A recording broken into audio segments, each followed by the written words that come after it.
Okay, so here I am at LAX check-in for my British Airways flight back to London to begin part 2 of my Nordic adventure. However, because I'm so anxious to begin the trip and Scandinavia is still quite cold, I'm going to be making a side trip to Asia Minor by first visiting Turkey, Georgia and Armenia before eventually returning north to explore Scandinavia.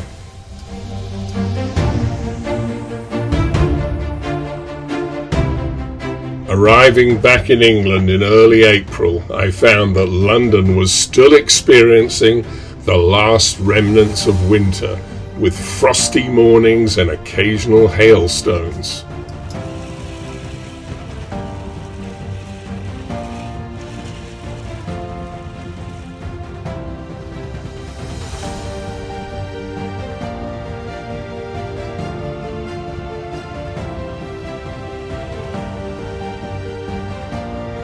Eventually spring did arrive, and my sister Anne and I made our way to Wallingham Green to post our birthday cards to our oldest sister Karen, who now lives in a much warmer climate in the Canary Islands.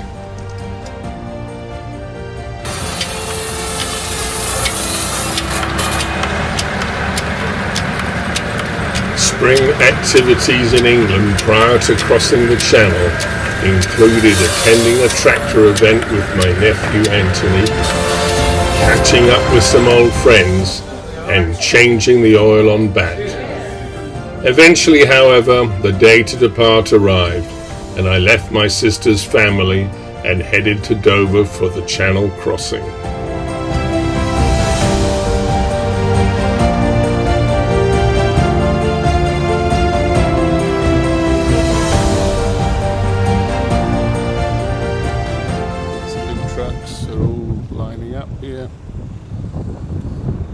They're all lining up,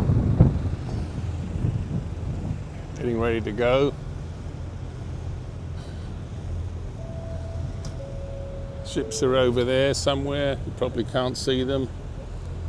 And here come the police, I don't know what's up with them. But anyway, going back inside now, it's getting chilly. Well, as it turns out, that wasn't the police, it was just the ferry company, DFFS, and asked me a question: is this a motorhome? To which I responded yes, and so I asked him, why are you asking? Very unhelpfully just said, because I want to know. Anyway, we're on the ship and the very, very front. So let's hope the doors are good, because if not, that's going to get really wet. Anyway, I'm going to go up and get some breakfast, and I will earn a cup of coffee, I think. Talk to you again later. There's the port and the famed white cliffs of Dover coming up just round the corner here. It's pretty chilly out here, pretty chilly.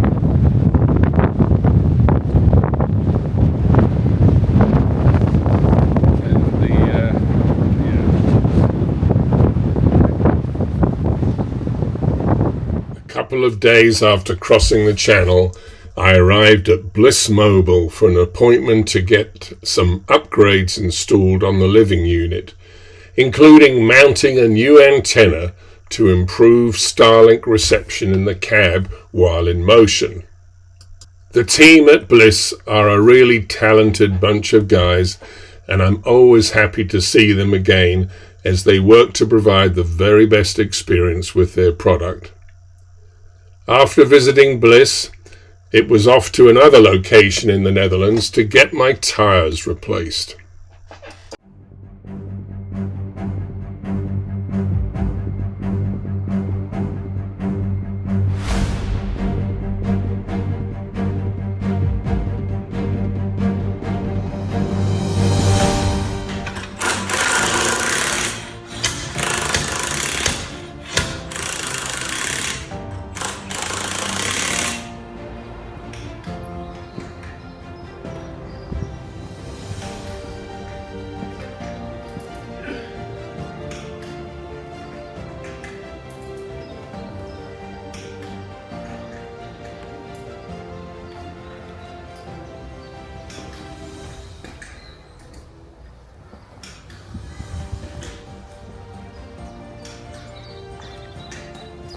certainly here Bat's in with all these expedition trucks, so he's in very good hands.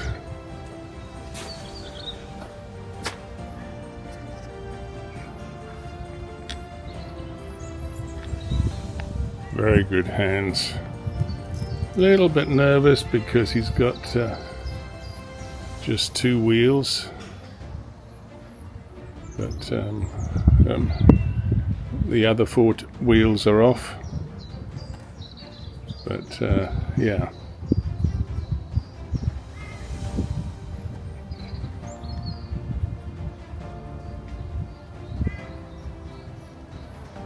And as you can see,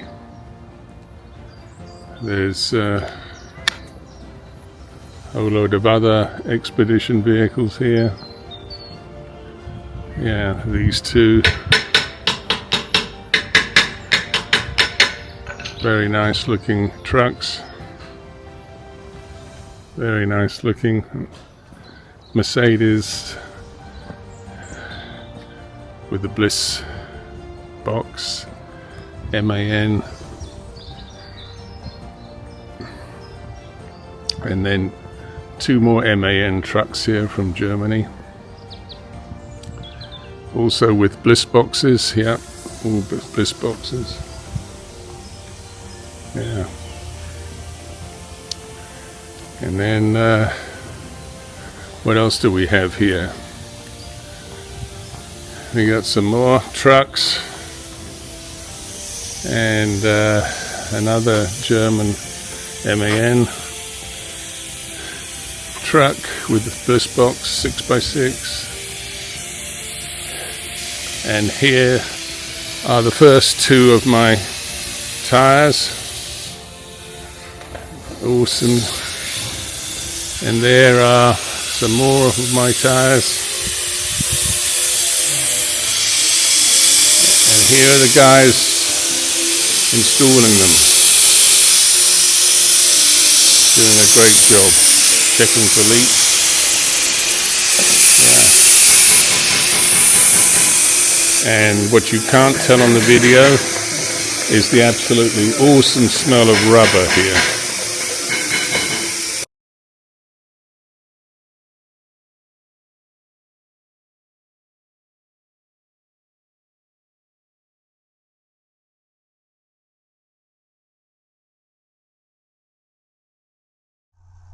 From the Netherlands, it was off to meet back up with old friends who live in the vicinity of Koblenz, Germany.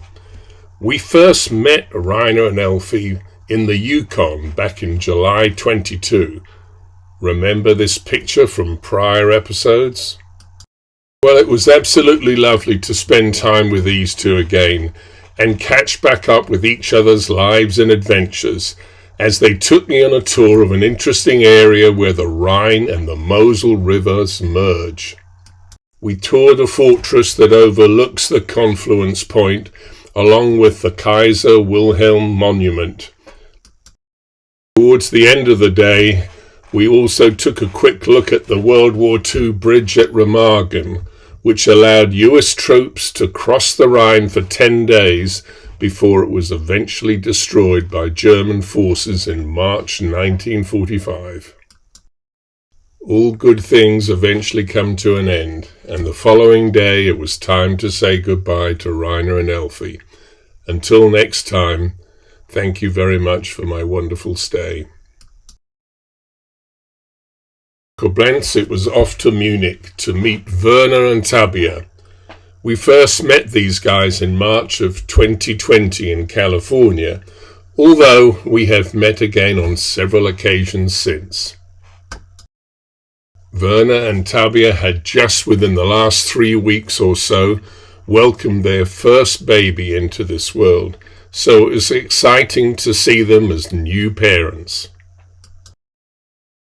And then it was off to travel further south, to Austria, Slovenia, and to Croatia, to enjoy the pleasure of having to purchase vignettes, transponders, for each country, so that I could pay for BAT's usage of their respective motorway networks.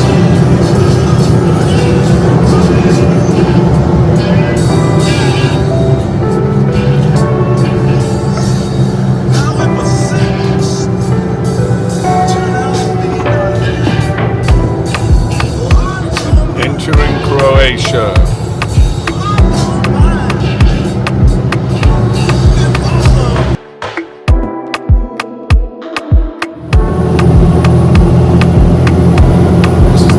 Crossing into Serbia. Seems to be some problem with commercial vehicles, but I don't know exactly what it is.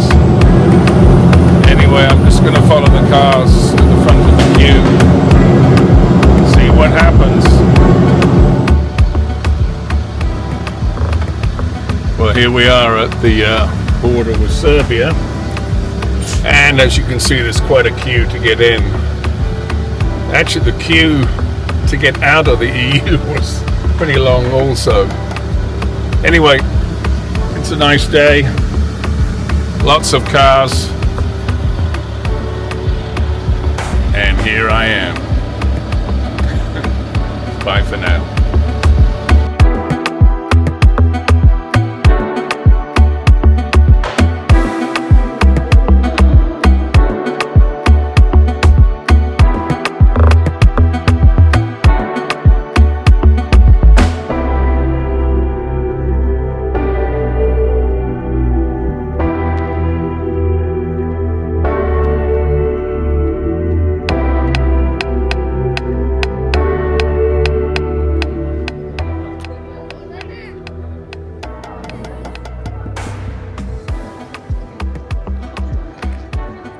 This is the River Danube.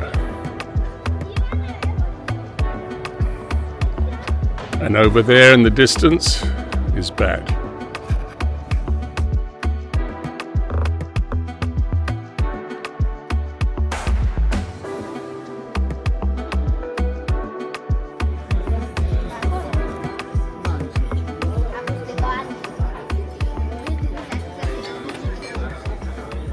As the tables were in short supply, this nice family and I shared one for lunch. It was great to talk to some locals and find out more about the country and the daily life there.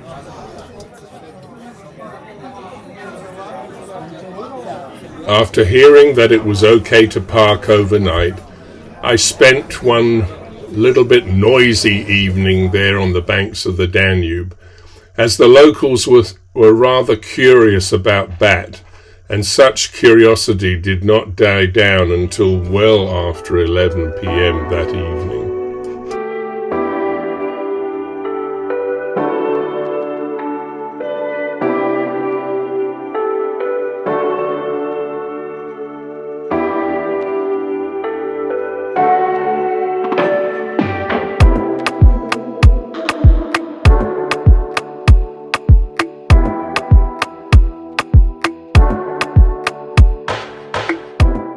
I spent one evening here on the banks of this lake, which must have been quite popular during the warmer months, but was scenic nevertheless.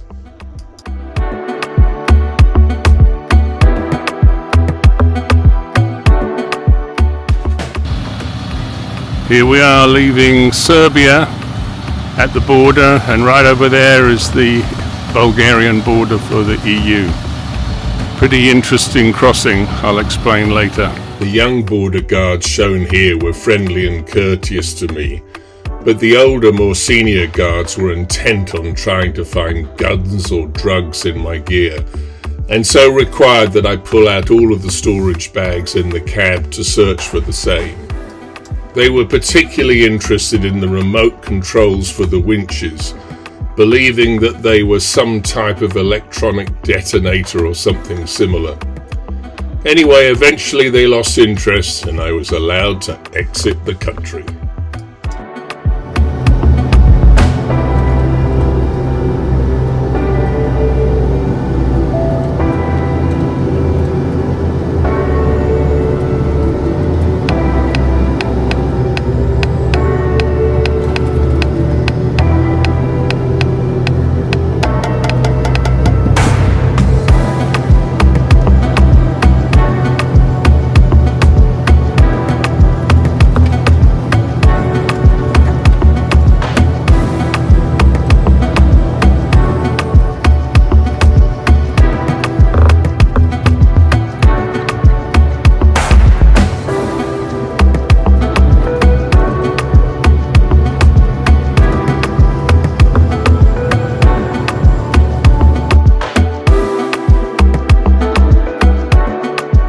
Once in Bulgaria, my general direction was to visit my friend Paul Jackman, whom I'd met at an overland show in Stratford during the summer of 2024 and featured in Season 1 during a prior episode.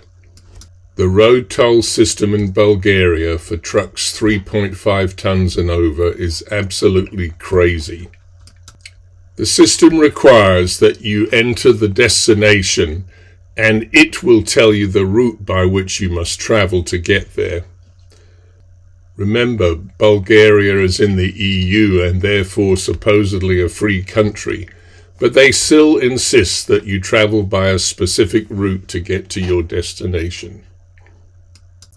Regardless, eventually I did arrive, and it was nice to relax with Paul and his wife Victoria.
As you can see, Ostrov is a charming rural village in the northwest of the country on the banks of the River Danube. I had arrived during the Easter season and was as yet unaware of the extraordinary experience I was going to enjoy of local life at Easter.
I just pull up.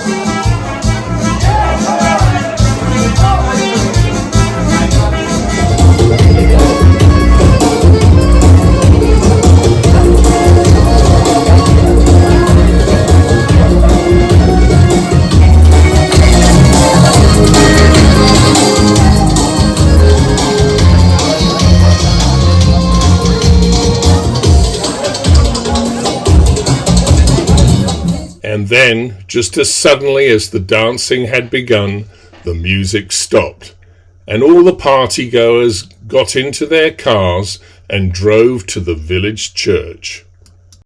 Once we arrived, all proceeded into the church itself to get a candle, whereupon we walked as a group 3 times around the church while the bells tolled.